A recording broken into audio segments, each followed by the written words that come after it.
आगामी लोकसभा चुनाव को एक साल शेष रह गया है, लेकिन राज्य में लोकसभा चुनाव की हवा चल रही है।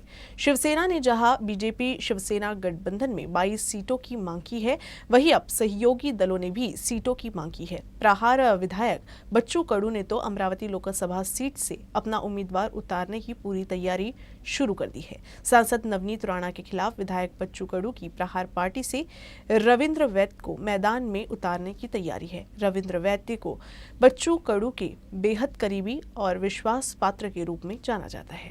पक्षांनी आणि खास करून बच्चू भाऊंनी जर मला या अमरावती लोकसभेची जर उमेदवारी दिली तर त्या संधीचा मी निश्चितच सोनं करेल आणि प्रहार पक्षाला आणि अमरावती लोकसभेतील मतदारांना न्याय देण्याचा मी 100% काम करणार। अमरावती लोकसभा ही शेड्यूल कास्टसाठी राखीव आहे आणि हे शेड्यूल कास्टसाठी राखीव असलेल्या मतदारसंघामधून ओरिजिनल शेड्यूल कास्टचा व्यक्तीच त्या ठिकाणी लोकसभेवर जाणं अपेक्षित आहे। विद्यमान खासदार ह्या शेड्यूल कास्टच्या नाही आहेत, तसेच त्यांच्याकडे शेड्यूल कास्टचं खोटं जातीचं प्रमाणपत्र आहे। हे या ठिकाणी जनतेलाच नाही तर हायकोर्टने सुद्धा हे मान्य केलेलं आहे आणि त्यामुळे त्या या ठिकाणी शेड्यूल कास्ट मधल्या व्यक्तीच्या हक्कावर डल्ला मारून ते मागच्या या टर्ममध्ये लोकसभेची उमेदवारी उपभोगत आहे। म्हणून मी ओरिजिनल शेड्यूल कास्टचा उमेदवार आहे, माझ्याकडे ओरिजिनल शेड्यूल कास्टच्या जातीचे सर्टिफिकेट आहे। म्हणून मला जर या ठिकाणी जर उमेदवारी दिली तर निश्चितच या मतदारसंघातील जनता मोठ्या प्रमाणे माझ्या पाठीशी उभे राहणार आणि खोट्या जात प्रमाणपत्रावर एससीच्या हक्कावर डल्ला मारणाऱ्या उमेदवाराला निश्चित धडा शिकवल्याशिवाय राहणार।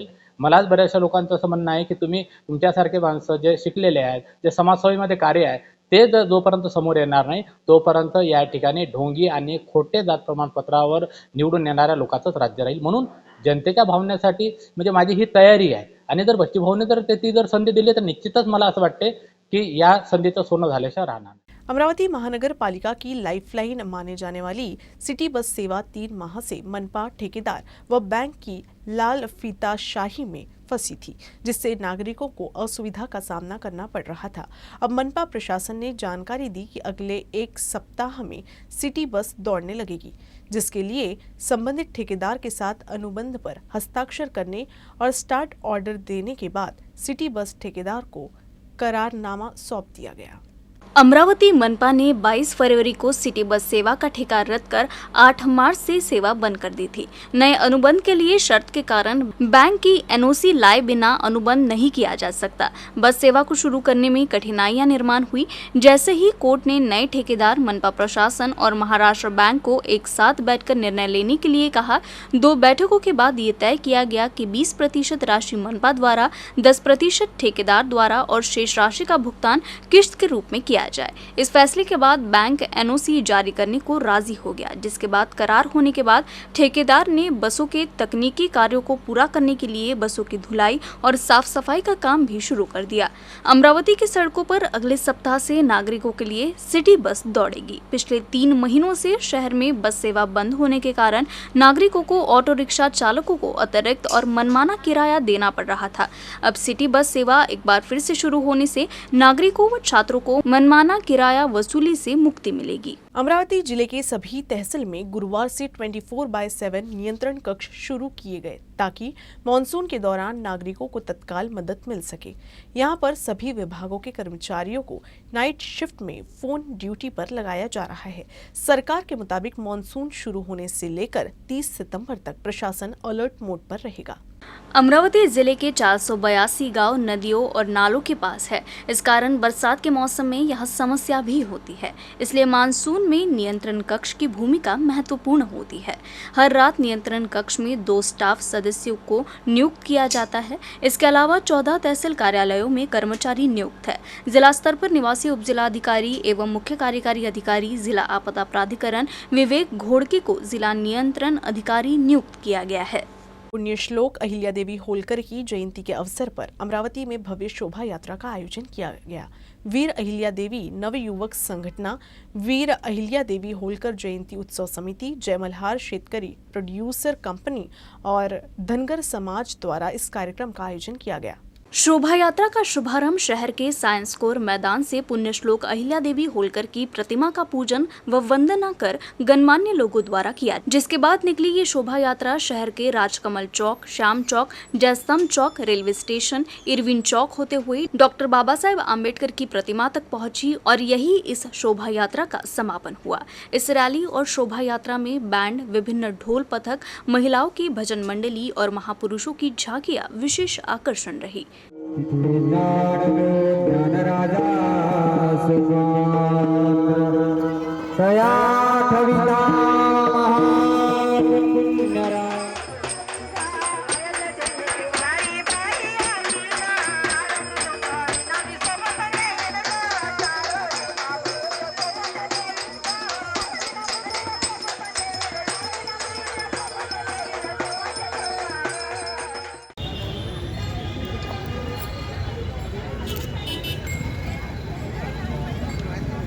पुण्य श्लोक वीर अहिल्याबाई होळकर।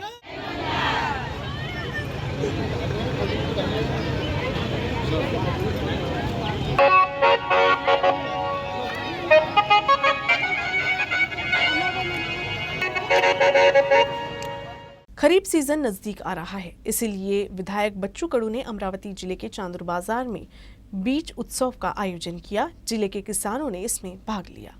निजी कंपनियों ने बीजों का मूल्य काफी हद तक बढ़ा दिया है। इससे किसानों की जेब पर सीधा असर हो रहा है। जहां एक और कृषि उत्पादन की लागत बढ़ी है, वहीं दूसरी ओर बोगस बीजों का भी डर है। इसलिए किसानों की लूट रोकने के लिए बीज महोत्सव का आयोजन किया गया, ताकि किसानों को अच्छे बीज कम कीमत पर उपलब्ध कराए जा सके। विधायक बच्चू कडू ने फर्जी बीजों की बिक्री पर दबाव बनाने के लिए ये अवधारणा शुरू की। इस अवधारणा के कारण किसानों को शुद्ध और उत्कृष्ट गुणवत्ता वाले बीज बहुत ही उचित मूल्य पर उपलब्ध होंगे। अकोल्याला हा बियाणे महोत्सव घेतला होता। आम्हाला माहित नाही त्याला एवढा प्रतिसाद भेटणार म्हणून। पूर्ण अकोल्यामध्ये एकंदरीत जर आपण 6 दिवसाची विक्री पाहिली तर 25 कोटी रुपयाची विक्री, सगळ्यात जास्त बियाणे विकणारा, शेतकऱ्याचं बियाणे विकत घेणारा किंवा विकत देणारा का जिल्हा कोणता असेल तर तो अकोला ठरला होता।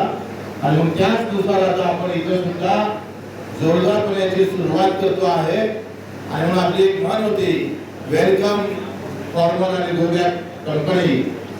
तर गावाकडे जाण्याची प्रवृत्ती वाढली पाहिजे। जो आमचा शेतकरी बियाणं तयार करतं ते बियाणं पॉकेटमध्ये टाकलं तर ते कंपनीचं होतं आणि ते खुलं विकलं तर ते शेतकऱ्याचं होतं। एवढा फरक आहे। मला याच्याविषयी काही फरक नाही। आणि या सगळ्या गोष्टीला आळा बसण्यासाठी आपण हे धाडस केलं आणि त्यावेळेस जिल्हा डेप्युटेशन मधून मी 5 लाख रुपये खर्च केले होते। त्याचा प्रचार प्रसार सर्व आपण केला होता आणि त्यामध्ये प्रचंड शेतकऱ्याचा फायदा झाला। आताच पोकार शेतकरी भेटले। वृद्धाश्रम योजना महाराष्ट्र सरकार के सामाजिक न्याय विभाग के तहत स्वैच्छिक संगठनों द्वारा 20 फरवरी 1963 के सरकारी निर्णय के तहत शुरू की गई थी। राज्य में सब्सिडी के आधार पर कुल 52 वृद्धाश्रम एनजीओ के माध्यम से 29 सामान्य व 23 मातोश्री वृद्धाश्रम चल रहे हैं। महाराष्ट्र में बुजुर्ग, दरिद्र, निराधार और निराश्रित विकलांग पीड़ितों को वृद्धावस्था में वृद्धाश्रम भर्ती कराया जाता है, जहां उन्हें भोजन, आवास, आश्रय, चिकित्सा आदि जैसी सुविधाएं प्रदान करने के लिए स्वयंसेवी संस्थाओं को अनुदान देकर घर बुजुर्गों को सुविधाएं प्रदान की जाती है। साथ ही सामाजिक न्याय एवं विशेष सहायता विभाग की मिशन नीति के तहत बुजुर्गों को अपना समय अच्छे से व्यतीत करने के लिए कीर्तन, प्रवचन, भजन, पुस्तकालय, पुस्तकें, बैठक के खेल, मनोरंजन की सुविधा सामान्य एवं मातोश्री वृद्धाश्रम योजना के माध्यम से उपलब्ध कराई जाती है। योजना सहायक आयुक्त समाज कल्याण एवं जिला समाज कल्याण अधिकारी जिला परिषद के माध्यम से क्रियान्वित की जा रही है। अमरावती विभाग में अनुदान के आधार पर कुल 12 वृद्धाश्रम हैं। समाज कल्याण विभाग के क्षेत्रीय उपायुक्त सुनील वारे ने बताया कि जिले में 12 वृद्धाश्रमों को 10 लाख रुपए की राशि वितरित की गई है।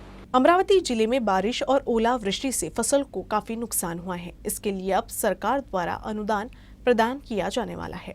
बारिश से हुए नुकसान के संबंध में रिपोर्ट सरकार को भेजी गई थी, जिसके अनुसार जिले में 2,38,53,630 रुपए की अनुदान राशि का अनुरोध किया गया है और उस सहायता राशि का वितरण SDRF के माध्यम से सीधे संबंधित किसानों के खातों में किया जा रहा है। लेकिन ज़्यादा नुकसान 8 अप्रैल से 30 अप्रैल और मई के बीच हुआ। लेकिन इस नुकसान की राशि और उसके हिसाब से मांगी जाने वाली अनुग्रह राशि की रिपोर्ट सरकार के पास अभी तक नहीं पहुंची है। इसलिए ये कब जाएगा और किसानों को वास्तविक मदद कब मिलेगी, इसको लेकर तरह तरह के तर्क दिए जा रहे हैं। बेमौसम बारिश से जिले के तरबूज, खरबूज, मूंगफली, प्याज, गेहूं, संतरा, नींबू, मौसम्बी और सब्जी उत्पादकों को भारी नुकसान हुआ है।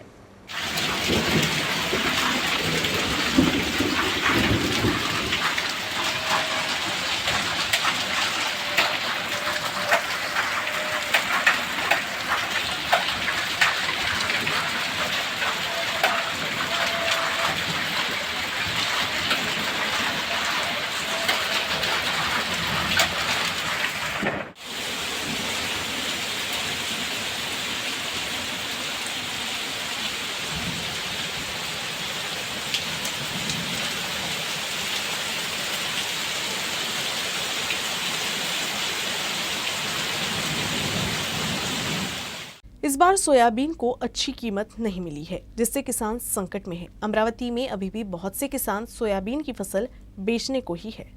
जिले के नांदगांव खंडेश्वर में सोयाबीन किसानों की मुख्य फसल है।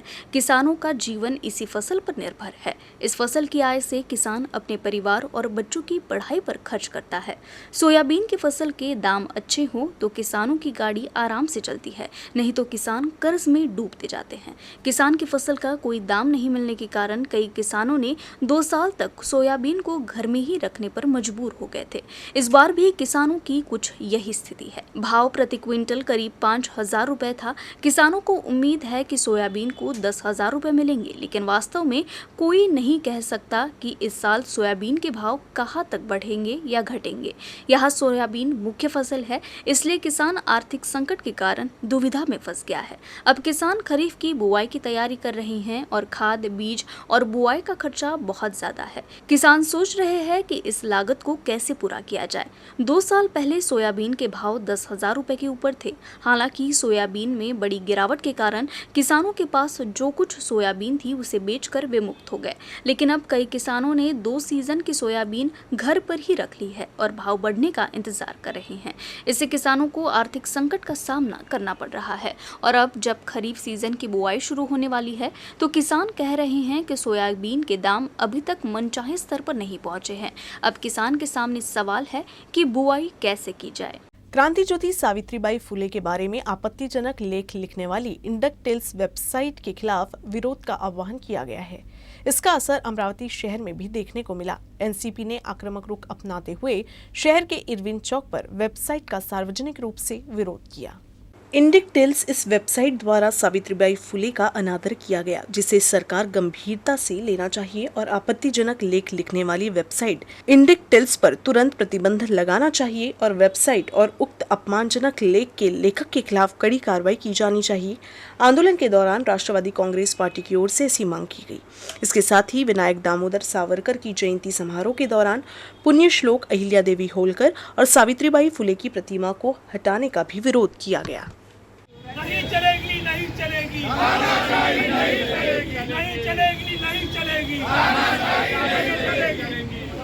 महापुरुष होगा अपना, नहीं चलेगा, नहीं चलेगी, नहीं चलेगी, नहीं चलेगा, राष्ट्रवादी काँग्रेस पक्षाचा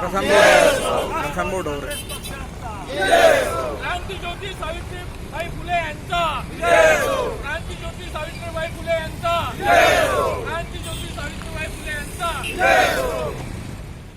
अमरावती शहर में विभागीय आयुक्त कार्यालय में प्री मानसून समीक्षा बैठक का आयोजन किया गया। इस मौके पर विभागीय आयुक्त निधि पांडेय ने पुरानी सड़कों, पुलों व पुराने भवनों का स्ट्रक्चरल ऑडिट कर 15 दिनों के भीतर रिपोर्ट देने का निर्देश दिया। आगामी मानसून को देखते हुए जिला प्रशासन अपने अपने जिले में मानसून की तैयारी कर ली है। राज्य सरकार से प्राप्त निर्देशों के अनुसार पुरानी सड़कों, पुलों और पुराने भवनों का स्ट्रक्चरल ऑडिट किया जाना चाहिए। जहां मरम्मत की जानी है वहां अभी मरम्मत की जानी चाहिए और 15 दिनों के भीतर की गई कार्रवाई की रिपोर्ट प्रस्तुत की जानी चाहिए। विभागीय आयुक्त पांडेय ने बैठक में निर्देश दिए कि प्राकृतिक आपदा या बाढ़ से जनहानि या आर्थिक हानि न हो, इसका ध्यान रखा जाए। मानसून के दौरान कुछ गांवों का संपर्क टूट जाता है। इस संबंध में आश्रय, भोजन व्यवस्था, भोजन भंडारण आदि की योजना पहले से बना लेनी चाहिए। जल स्रोत की गुणवत्ता की जांच के साथ ही दूषित जल से होने वाली महामारी रोगों को फैलने से रोकने के लिए जहां आवश्यक हो वहां वैकल्पिक व्यवस्था की जाए। बेमौसम बारिश के बाद बिजली की सुचारू आपूर्ति सुनिश्चित करने के लिए महावितरण को प्रभावी योजना बनानी चाहिए। जिला स्तर पर कंट्रोल रूम 247 को क्रियाशील रखा जाए। SDRF के साथ NDRF की बचाव टीमों की स्थापना की जाए और उन्हें आवश्यक सामग्री से लैस किया जाए। उन्होंने ये भी कहा कि जिला प्रशासन को बचाव दलों का प्रशिक्षण और मॉक ड्रिल भी लेना चाहिए। अमरावती जिले की मोर्शी के सबसे बड़े बांध अपर वर्धा बांध के लिए नागरिकों की कृषि भूमि का अधिग्रहण किया गया था। हालांकि सरकार द्वारा किए गए वादे पूरे नहीं होने के कारण किसानों ने आक्रामक रुख अख्तियार कर लिया है। अपर वर्धा बांध पश्चिम विदर्भ का सबसे बड़ा बांध है। 1976 में अमरावती जिले के मोर्शी में बनाया गया था। इस बांध के निर्माण के दौरान सैकड़ों किसानों की हजारों हेक्टेयर कृषि भूमि का अधिग्रहण किया गया था, जिसका सरकार ने भुगतान नहीं किया, जिसके चलते किसान आक्रामक हो गए और मोर्शी स्थित MIDC पर आंदोलन किया। अपर डैम में कृषि दी गई, लेकिन खेती कराते समय कम मेहनताना दिया गया और किसी को रोजगार नहीं दिया गया। इसलिए आंदोलनकर्ताओं ने अपर वर्धा डैम में MIDC की पानी की टंकी पर चढ़कर बढ़ा हुआ पारिश्रमिक व एक व्यक्ति को रोजगार देने का विरोध किया। भविष्य में शहर में जलापूर्ति नहीं होने देने की भी चेतावनी दी।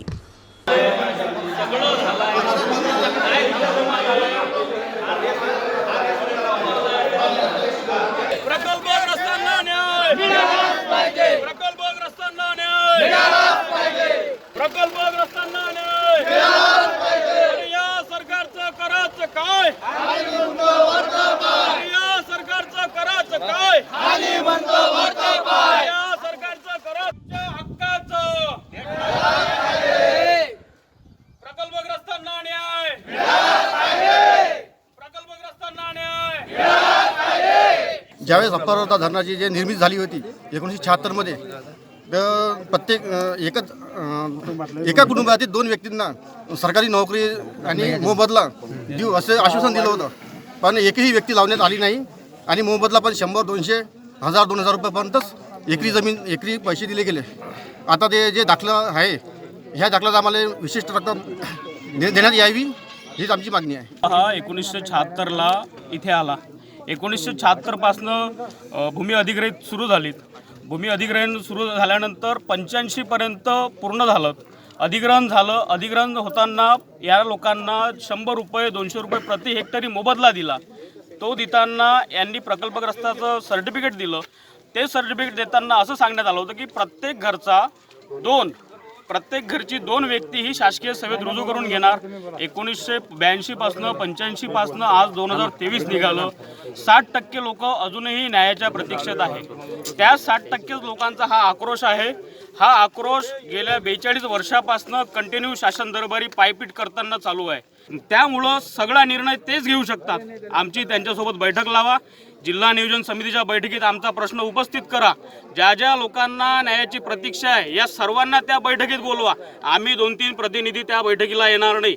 बोलायचं असेल त्यांना तर सगळ्यांसोबत बोलावं लागेल, हीच आमची मागणी आहे। आणि तोच एक माणूस असा आहे की आजच्या घडीला आम्हाला न्याय देऊ शकतो। अमरावती के 11 वन रेंज अधिकारियों के तबादले के आदेश 31 मई की रात करीब 2 बजे जारी किए गए। चयन बोर्ड की 24 घंटे तक चली मैराथन बैठक के बाद यवतमाल के 5 सहित कुल 16 वन रेंज अधिकारियों का तबादला कर दिया गया है।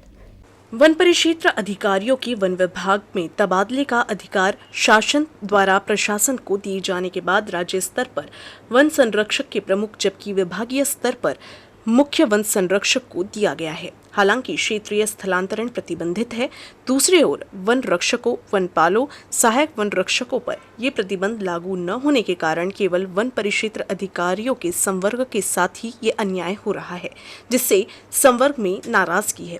तबादले की समय सीमा 30 जून तक बढ़ा दी गई है। न्यूज रूम से बस इतना ही। खबरों का सिलसिला यूं ही चलता रहेगा। आप देखते रहिएगा UCN न्यूज अमरावती।